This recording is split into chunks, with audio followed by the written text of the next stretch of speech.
has notified thousands of employees that their jobs are being cut as it seeks to broaden its AI investment. And it comes as the executive placement firm Challenger Gray and Christmas reported U.S. job cuts last month rose 25% from February, and that AI was the leading reason.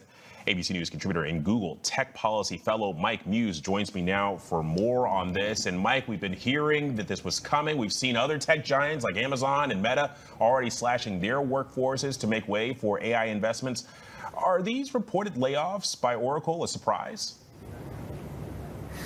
They're not a surprise. What it's signaling is, one, the importance of artificial intelligence, and where it's also, too, is signaling is the priority within artificial intelligence, and that priority is in the compute. As much as we are all interested in using AI products, these tech companies have to build the innovation in order to create that. In order to build off of the products, create the innovation, you need lots of compute or lots of energy to do that. And the way you power that is through the data centers. Oracle is not as big as Amazon, Microsoft, Azure, or Google's cloud services. And so as a result, they have to build the infrastructure in order to build their data centers. They just announced recently a partnership with OpenAI that's going to bring them over $300 billion in revenue. But Alex, in order for them to fulfill that contract or that commitment of compute that OpenAI will buy for them, they have to build the infrastructure, which is the data centers. In order to do that, it's capital intensive, and they had to take on over $50 billion in equity and capital in order to help build that infrastructure. Well, and we talk about, these white-collar jobs. White-collar jobs are the bedrock of the middle class. AI is on track to become the new normal across various job sections. So, what do you think this signals to so many of those white-collar workers? I hope it's signaling to our elected officials that they have to be more on the ready in order to increase the speed of governance to meet the speed of innovation in order to where we're going to see workforce displacement.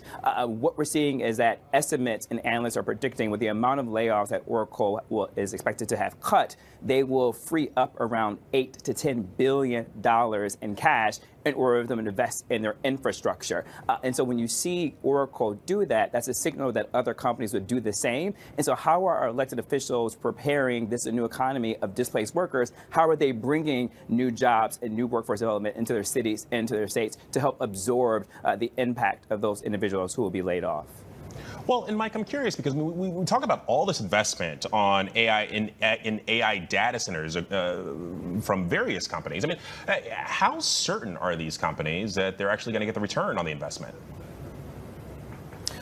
The thing with data centers is it's so capital intensive that you don't see your returns immediately. If anything, you see the cost. And this is what Oracle's investors were getting leery of, that they were taking on so much debt, to which is the $50 billion debt that I was talking about. But Oracle had to raise that money and so that they didn't use their own cash. No business owner wants, no matter how large or small, wants to use your own cash. That's why individuals, if they want to buy a family housing unit, they don't typically use their own money. They go out and borrow it from the banks in order to free up the capital for other projects, maybe fixing up the home. That's exactly what Oracle had to do in order to fulfill their commitment. But the long-term gain is on the upside, right? But the upside doesn't come until down the road. So they won't be able to pull down that $300 billion, for example, from OpenAI until they actually build the data centers. And so it is eliminating it is reducing your human capital count in order to free up the cash,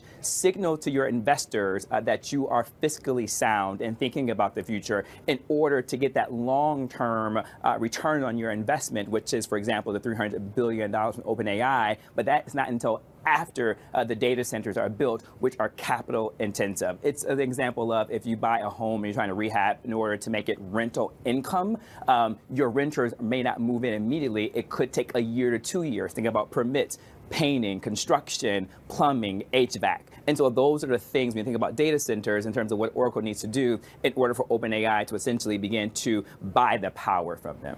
Yeah, the long game here. That's a good example. That is it. I thought on the fly. If you say so yourself. Yes, it was a great example. Mike Muse for us. Hey, thank you as always, sir.